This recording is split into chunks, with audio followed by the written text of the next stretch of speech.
Well, hello everyone.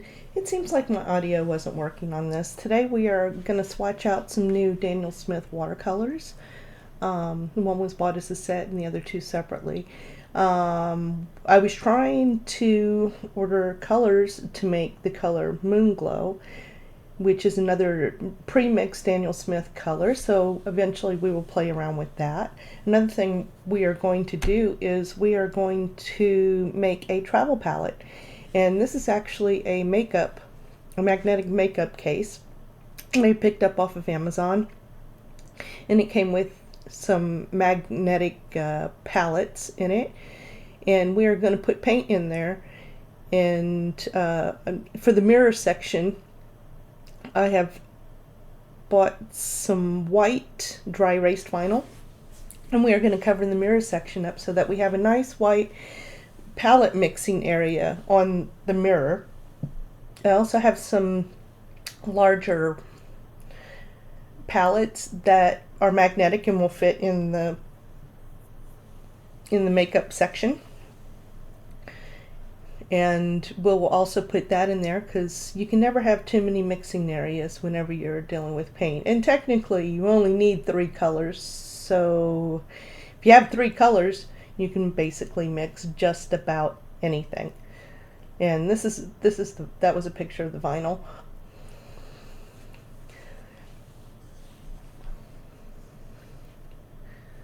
So what I like to do is I usually fill up 4 pans for each of my new colors when I get them in, and I let them dry out. I prefer to work with a dry watercolor palette, not with wet paints.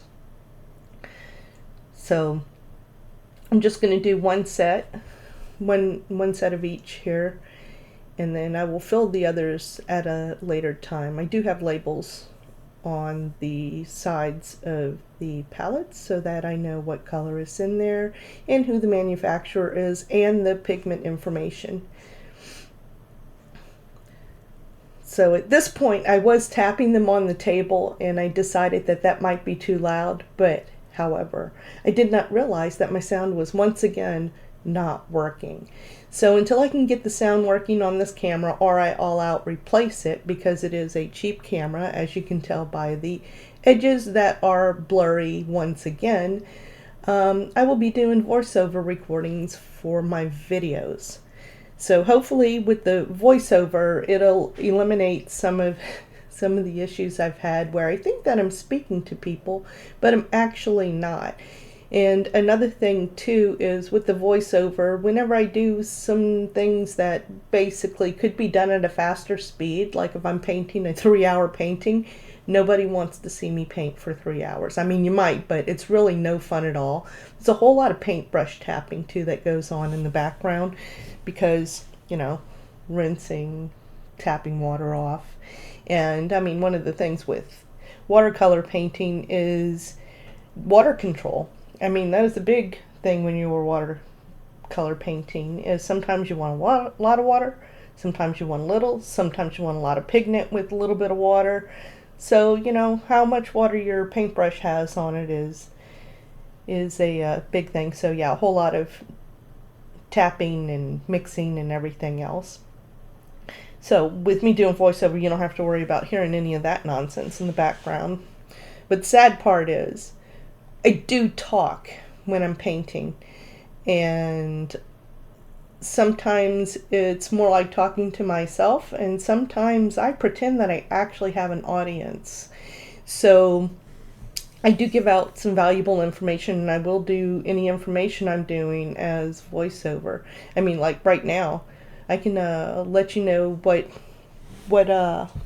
colors we're actually dealing with these Daniel Smith colors. I mean, our first color that I put in the palette is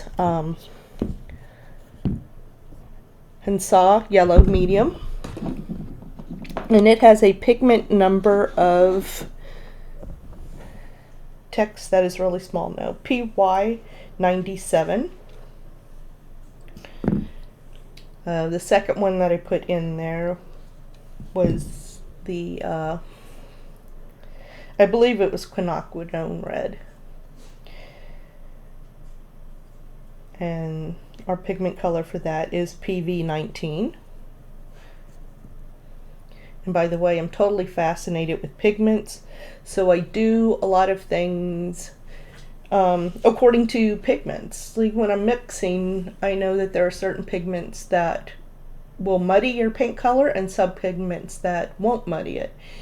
So if I'm mixing reds and greens and whatnot, I'll do it according to what pigment I think will work the best, like in the green category or the red category or the yellow. Our green color that I am sitting here playing around with is Viridian, which is, actually one that most of us are familiar with, and it is PG18. Now, in most paint sets, they do not use Viridian. Viridian is a little more pricey, so you'll find that most paint sets, when you buy, a set of paints with pans already in it, you'll find that your green colors are usually going to be PG7, which is the phthalo green, and that seems to be the most popular. And you usually don't see PG18 a whole lot pigment wise. This red that I am putting in the pan right now is Perylene red. This is the red that came in the set, and the yellow came in the set. I really didn't need red or yellow because I'm pretty sure the yellow I already have, so I may not be pouring all those tubes. So Perylene red is PR178,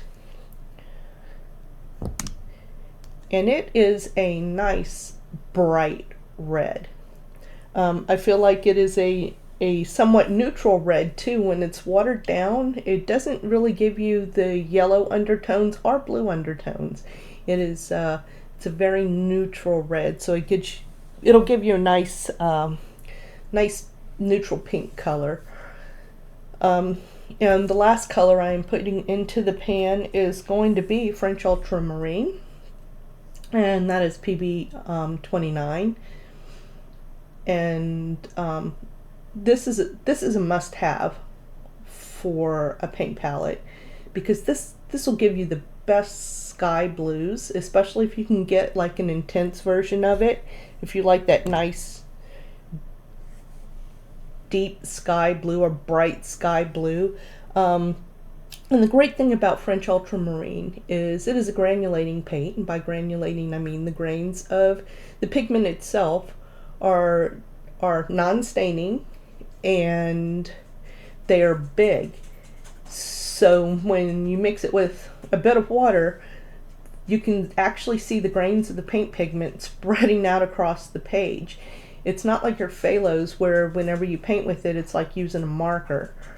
So if you're making clouds or doing the sky, you can lift areas off the paper, which means when you put your water on there, you can put your blue on in certain areas, and then you just dab around the outside of that with a piece of paper towel, and it'll pick up the blue pigment, and it'll give you a nice fade into your clouds to where it doesn't look like you just slapped white on top of blue. That way you have that nice transition for the edges of your clouds. And so French Ultramarine is definitely a must-have color if you do any type of landscape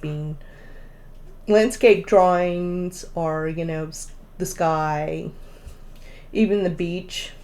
Although for me, for waters, I always think phthalos for the water, and not so much something that granulates. But I will say Roman Schmaltz has a beautiful ocean blue color, and it is a granulating color, but it's not the blue part that granulates in it. It has a brown component, or it's a reddish brown component in it that granulates, and it gives you some depth and texture in what you are painting, and not just the flat phthalo blue.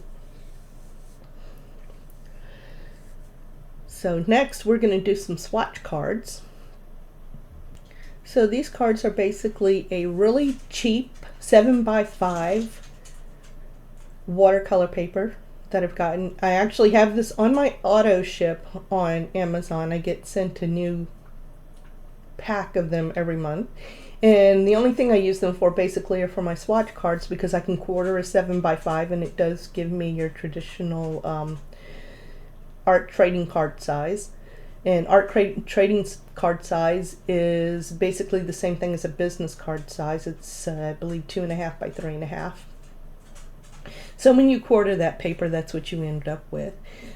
Now, the reason why I do it in that size is because I use a trading card binder to put my swatch cards in. And when I organize them, I do not organize them by brand. I organize them by the actual color and pigments, which means when I'm building a palette to do a specific painting, I will look through the cards and look at which green might go in it, and then I'll look at which brand that is, and then I will pull that individual pan out to put in my paint palette to paint that specific thing. Because just because the pigment is the same color pigment, it doesn't necessarily mean that the color is going to be exactly the same. Especially with earth tones. I mean, there are a lot of browns, a lot of different hues and shades of browns that are literally the same exact pigment. And it all comes down to how the pigment is processed.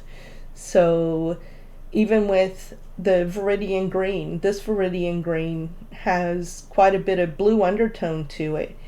But I might get a different Viridian green that has a different undertone to it, and it will be the exact same pigment number. So that also means that the pigment has been processed different, or the mixing process of it is different for that paint manufacturer. So that's why even especially paints where the manufacturer has mixed more than one color to make that color, let's say like sap green. Sap green is going to be more than one pigment color. So the sap green is going to be different for every manufacturer. So when I'm organizing my paint colors, I won't even organize sap green by its name. I will organize it by its actual color and not even by pigments. So at that point, I will go, okay, this sap green has a lot more yellow, so it'll go more with the yellow greens, or this sap green has more brown undertones, so it may be further down the line where the more brown greens are, or this sap green has more blue in it, so it'll go to where the blue hues are in that shade. And that way, whenever I'm looking for something, I'm looking for it by hue and color, and not necessarily by manufacturer or pigment or name. And this gives me the ability to be able to build my own palette for a specific project. And like I said, I have to keep things very organized, which means there are some companies that do not print their information on the side of their paint pans. So I will label those myself, because I got to know what paint palette to stick it back in when I'm done with my project, which means a lot of times I'll either write on the side of it, or I will print out a label to stick on it. Like the ones that were sitting on the side, those all really had labels on them, to where when I put the paint in, I already know it's there. When it's drying, when I wrap them up, I just put the information on the outside of the wrapper for storage. Because also when I'm making paints, because I do have a tendency to buy pigments as well. So when I'm making paints with pigments, I do the same thing. I will make several of one color, especially if I have mixed pigments, because I never know when I might want to give it away.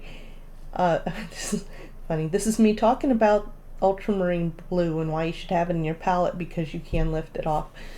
But as far as pigments, I mean, the good thing is when I'm mixing my own pigments, I will put them also in pans, dry them out. I have labels on them because I want to know my pigment information whenever I wrap it up or looking for a color, I will literally swatch it and leave one out for myself. And then I will wrap up the rest once they are dry. And when I have them wrapped up, it basically looks like something you would pick up off of retail. And that's just in case at some point in time I probably will give away some paint or give away. I mean, I know I just purchased another of the basic Roman Schmaltz palette, so that at some point when I have enough subscribers, I will give away a classic Roman small palette. So this is the Hassan yellow, and the last one is going to be the Paraline red. Now, one of the things I do like about Daniel Smith watercolor paints is they dry really well in the pans. So when I'm making the pans, like, I won't have to double fill this pan. It'll pretty much be, full of pigment. I won't, and not full of water. So when they dry, I don't have to put a second coat on top, which I normally don't anyway, just because I don't have the paint laying around if I've made the pigment to refill it up to the top. So I normally do just a single pour or a single, tube squeeze into there and let it dry. The Daniel Smith paints, even when using them from dry, re-wet really well. Another thing I like about the Daniel Smith paints is they're very pigmented, but they flow really well as well. They're easy to move around. They're not chalky at all, despite the fact that they are a more matte paint than some of the other paints I've used. Let's say like M. Graham, which has a lot of honey in it, so it tends to have a little bit more of a sheen to it than what the Daniel Smith paints do. I mean, Daniel Smiths are one of my favorites. So with that said, this will be the end of the video. I am gonna see about making that watercolor palette here in a couple minutes and maybe add some more audio to it. I am still working on getting my actual recording going while I'm doing something, because not that I mind doing a voiceover, but I would really like to have the capability to do maybe a live broadcast, which is just not going to be possible with the setup that I have now. I mean, I did buy the cheapest camera I could find on Amazon, and you get what you pay for. So I have, and this voiceover too was me checking out the mic I bought to work with the camera, that for some reason does not work with the camera. So that's a little maddening. But I do know now that it does work with the computer. It may not be the best sound, and honestly, for the computer, I do have a much better mic for the computer, but it does not work with the camera because it is a USB mic, and the camera is an auxiliary plug. Okay, well, let's talk travel palette. So this is a makeup case, a magnetic makeup case, and it's nice and thin, very compact. And it comes with 12 magnetic pans. So these are removable. So you can definitely make more than 12 colors and just put the ones that you want in there. Now I know that they make some larger magnetic pans. I just didn't purchase any. I find they were a little pricey. They just need to be iron-based and not aluminum in order for them to stick to the bottom magnet. If you do have aluminum ones, you can buy a sticker that you put on the back of it that will have iron in it so it will stick to the magnet. So on the other side where the mirror is, I've put a piece of, it's dry erase board vinyl, And I've just basically cut it to the shape of the mirror and put that in there. Now it makes a nice mixing palette where you can see your colors on the white. Another thing I've done on other palettes is I have taken larger pans and put the white vinyl at the bottom. Actually, I think I have another one here. It was a much smaller palette, and it's one of the clear ones. It's one of the clear ones that split open like this. And instead of having the clear acrylic, I have put a piece of the white vinyl dry erase board in there so that I have a nice little magnetic pan that you just use a clip to hold on to your paper. And I have random colors in this one. They don't hold much paint, but it's nice if you're on the go and want something that you can replace the paints in frequently or change up your colors frequently. At least with this type of palette, it may not be as small. I mean, it is quite small, but you have options to change your paint colors whenever you want and not have to wait until you're out of a color paint. And these are more like dot size paints. They're not, there's not a lot in there, as you can tell from this thing. There's really not a lot of paint in there, but it is enough to do, quite a few small projects if you're using them on a, you know, smaller smaller paint things, but it is a good on the go palette because I mean this is really small. So I will put the links for this and the dry erase, the Daniel Smith watercolors, and the Copic opaque white that I used in the last painting video on in the link below in the comments. So I hope everybody enjoyed this video. Tried to make it short but sweet, and I've also been trying to get my video equipment working properly. This is my first time making videos, so it's taking me a couple of them to figure out basically how to get the sound working, which I'm still not sure if the sound is working, but we'll find out whenever I download this one because it hasn't been working for the last like 4 videos. Um, and to try and get the focus correctly on this camera. It does not like to be zoomed in on anything. It has been a mess. It's a very cheap camera.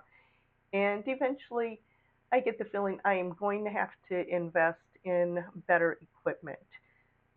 So, everybody have a good day, and I'll see you on the next video. Bye.